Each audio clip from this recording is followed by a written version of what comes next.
ನಮಸ್ಕಾರ ಬಂಧುಗಳೇ, ಮಕರ ಸಂಕ್ರಾಂತಿಯ ಈ ಪವಿತ್ರ ಕಾಲಘಟ್ಟವು ಕುಂಭ ರಾಶಿಯವರ ಜೀವನದ ಮೇಲೆ ಬೀರುವ ವಿಶೇಷ ಪ್ರಭಾವಗಳ ಬಗ್ಗೆ ಈಗ ಸವಿಸ್ತಾರವಾಗಿ ಚರ್ಚಿಸೋಣ.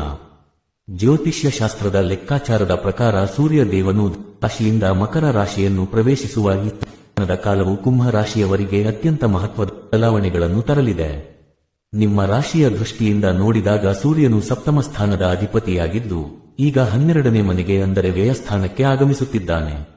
ಈ ಬದಲಾವಣೆಯು ನಿಮ್ಮ ವೃತ್ತಿ, ವ್ಯವಹಾರ, ವೈಯಕ್ತಿಕ ಜೀವನ ಮತ್ತು ಆಧ್ಯಾತ್ಮಿಕ ಚಿಂತನೆಗಳ ಮೇಲೆ ನೇರವಾದ ಪರಿಣಾಮವನ್ನು ಬೀರುತ್ತದೆ. ಈ ಸಂಕ್ರಾಂತಿ ಫಲದ ಮೊದಲ ಪ್ರಮುಖ ವಿಚಾರವೆಂದರೆ ವಿದೇಶ ಪ್ರಯಾಣದ ಯೋಗ.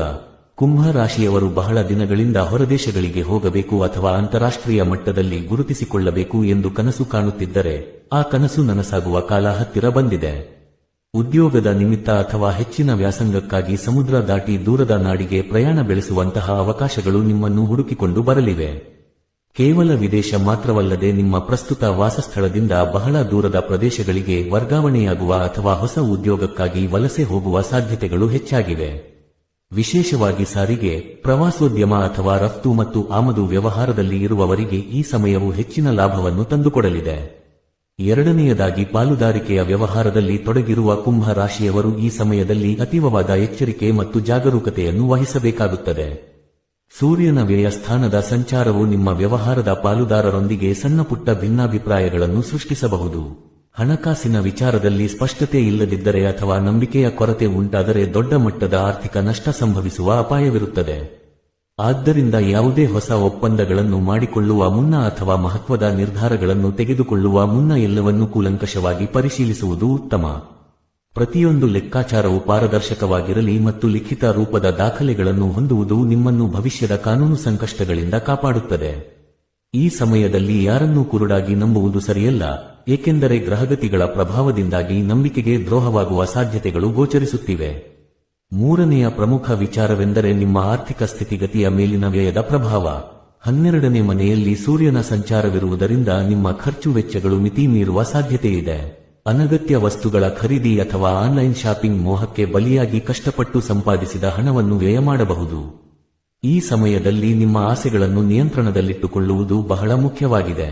ಯಾವುದು ಅವಶ್ಯಕ ಮತ್ತು ಯಾವುದು ಕೇವಲ ಆಡಂಬರ ಎಂಬುದನ್ನು ವಿವೇಚಿಸಿ ಹಣವನ್ನು ಖರ್ಚು ಮಾಡಿ. ಇಲ್ಲದಿದ್ದರೆ ಹಬ್ಬದ ಸಂಭ್ರಮ ಮುಗಿದ ನಂತರ ಆರ್ಥಿಕ ಮುಗ್ಗಟ್ಟು ಎದುರಾಗಿ ಮಾನಸಿಕ ಒತ್ತಡಕ್ಕೆ ಒಳಗಾಗಬಹುದು. ವ್ಯವಸ್ಥಿತವಾದ ಹಣಕಾಸು ಯೋಜನೆಯನ್ನು ರೂಪಿಸಿಕೊಳ್ಳುವುದು ಮತ್ತು ಉಳಿತಾಯಕ್ಕೆ ಆದ್ಯತೆ ನೀಡುವುದು ನಿಮ್ಮನ್ನು ಸುರಕ್ಷಿತವಾಗಿಡುತ್ತದೆ. ನಾಲ್ಕನೆಯದಾಗಿ, ದಾಂಪತ್ಯ ಜೀವನದ ವಿಚಾರಕ್ಕೆ ಬಂದರೆ ಈ ಸಂಕ್ರಮಣವು ಸ್ವಲ್ಪಮಟ್ಟಿನ ಸವಾಲುಗಳನ್ನು ತಂದೊಡ್ಡಬಹುದು. ಸಪ್ತಮಾಧಿಪತಿಯು ವ್ಯಯಸ್ಥಾನದಲ್ಲಿರುವುದರಿಂದ ಬಾಳ ಸಂಗಾತಿಯೊಂದಿಗೆ ಸಣ್ಣಪುಟ್ಟ ವಿಚಾರಗಳಿಗೂ ಮನಸ್ತಾಪ ಅಥವಾ ಜಗಳಗಳು ಉಂಟಾಗಬಹುದು. ಪರಸ್ಪರ ಭಾವನೆಗಳನ್ನು ಅರ್ಥಮಾಡಿಕೊಳ್ಳುವಲ್ಲಿ ವಿಫಲರಾಗುವುದು ಅಥವಾ ಅನಿವಾರ್ಯ ಕಾರಣಗಳಿಂದ ಸಂಗಾತಿಯಿಂದ ಸ್ವಲ್ಪ ಕಾಲ ದೂರವಿರಬೇಕಾದ ಪರಿಸ್ಥಿತಿ ನಿರ್ಮಾಣವಾಗಬಹುದು. ಇದು ಕೇವಲ ಗ್ರಹಗಳ ತಾತ್ಕಾಲಿಕ ಪ್ರಭಾವವಾಗಿರುವುದರಿಂದ ಅತಿಯಾಗಿ ತಲೆಕೆಡಿಸಿಕೊಳ್ಳುವ ಅಗತ್ಯವಿಲ್ಲ. ಬದಲಾಗಿ ಶಾಂತವಾಗಿ ಮಾತನಾಡುವ ಮೂಲಕ ಮತ್ತು ಸಂಗಾತಿಯ ಅಭಿಪ್ರಾಯಗಳಿಗೆ ಗೌರವ ನೀಡುವ ಮೂಲಕ ಸಂಸಾರದಲ್ಲಿ ಶಾಂತಿಯನ್ನು ಕಾಪಾಡಿಕೊಳ್ಳಬಹುದು. ಸಂಯಮದಿಂದ ವರ್ತಿಸಿದರೆ ಈ ಕಠಿಣ ಸಮಯವನ್ನು ಸುಲಭವಾಗಿ ದಾಟಬಹುದು. ಐದನೆಯ ಮತ್ತು ಅತ್ಯಂತ ಸಕಾರಾತ್ಮಕವಾದ ವಿಚಾರವೆಂದರೆ ನಿಮ್ಮಲ್ಲಿ ಮೂಡಲಿರುವ ಆಧ್ಯಾತ್ಮಿಕ ಜಾಗೃತಿ. ಜೀವನದ ಜಂಜಾಟಗಳಿಂದ ಬೇಸತ್ತ ಕುಂಭ ರಾಶಿಯವರು ಈ ಸಮಯದಲ್ಲಿ ಶಾಂತಿ ಮತ್ತು ನೆಮ್ಮದಿಯನ್ನು ಅರಸಿ ಆಧ್ಯಾತ್ಮದ ಕಡೆಗೆ ವಾಲಲಿದ್ದೀರಿ. ದೇವರ ಪೂಜೆ, ಪುರಸ್ಕಾರಗಳು ಮತ್ತು ದಾನ ಧರ್ಮಾದಿ ಕಾರ್ಯಗಳಲ್ಲಿ ತೊಡಗಿಸಿಕೊಳ್ಳುವುದರಿಂದ ನಿಮಗೆ ಅಪಾರವಾದ ಮಾನಸಿಕ ತೃಪ್ತಿ ದೊರೆಯಲಿದೆ. ಧಾರ್ಮಿಕ ಕ್ಷೇತ್ರಗಳ ದರ್ಶನ ಅಥವಾ ಆಧ್ಯಾತ್ಮಿಕ ಗುರುಗಳ ಭೇಟಿಯಿಂದ ಜೀವನದ ಗುರಿಯ ಬಗ್ಗೆ ಹೊಸ ದೃಷ್ಟಿಕೋನ ಲಭಿಸಲಿದೆ. ನಿಮ್ಮಲ್ಲಿ ಕ್ಷಮಾಗುಣವು ವೃದ್ಧಿಯಾಗಲಿದ್ದು ಹಳೆಯ ದ್ವೇಷಗಳನ್ನು ಮರೆತು ಹೊಸ ಜೀವನ ಆರಂಭಿಸಲು ಇದು ಸೂಕ್ತ ಕಾಲವಾಗಿದೆ. ದೈವಿಕ ಬಲವು ನಿಮ್ಮನ್ನು ಎಲ್ಲಾ ನಕಾರಾತ್ಮಕ ಶಕ್ತಿಗಳಿಂದ ರಕ್ಷಿಸಲಿದೆ. ಈ ಎಲ್ಲಾ ಫಲಗಳನ್ನು ನಿಮ್ಮ ಪರವಾಗಿ ಮಾಡಿಕೊಳ್ಳಲು ಮತ್ತು ನಕಾರಾತ್ಮಕ ಪ್ರಭಾವಗಳನ್ನು ಕಡಿಮೆ ಮಾಡಲು ಸೂರ್ಯನ ಆರಾಧನೆಯು ಅತಿ ಅವಶ್ಯಕವಾಗಿದೆ. ಪ್ರತಿದಿನ ಸೂರ್ಯೋದಯದ ಸಮಯದಲ್ಲಿ ಸೂರ್ಯನಿಗೆ ಅರ್ಘ್ಯವನ್ನು ಸಮರ್ಪಿಸುವುದು ಮತ್ತು ಆದಿತ್ಯ ಹೃದಯ ಸ್ತೋತ್ರವನ್ನು ಭಕ್ತಿಯಿಂದ ಪಠಿಸುವುದು ನಿಮಗೆ ಅದ್ಭುತವಾದ ಫಲಗಳನ್ನು ನೀಡುತ್ತದೆ. ಸಂಕ್ರಾಂತಿಯ ಈ ಪವಿತ್ರ ಕಾಲದಲ್ಲಿ ಸೂರ್ಯ ದೇವನಿಗೆ ಸಂಬಂಧಿಸಿದ ದೋಷ ನಿವಾರಣಾ ಹೋಮಗಳನ್ನು ಮಾಡಿಸುವುದು ಮತ್ತು ಬಡವರಿಗೆ ಅನ್ನದಾನ ಅಥವಾ ವಸ್ತ್ರದಾನ ಮಾಡುವುದು ನಿಮ್ಮ ಪುಣ್ಯವನ್ನು ವೃದ್ಧಿಸುತ್ತದೆ. ದೃಢ ನಿರ್ಧಾರ ಮತ್ತು ದೈವಿಕ ನಂಬಿಕೆಯೊಂದಿಗೆ ಮುನ್ನಡೆದರೆ ಈ ಸಂಕ್ರಮಣವು ನಿಮ್ಮ ಜೀವನದಲ್ಲಿ ಜಯ ಮತ್ತು ಸುಖ ಶಾಂತಿಗಳನ್ನು ತರಲಿದೆ ಎಂದು ಹಾರೈಸುತ್ತೇವೆ.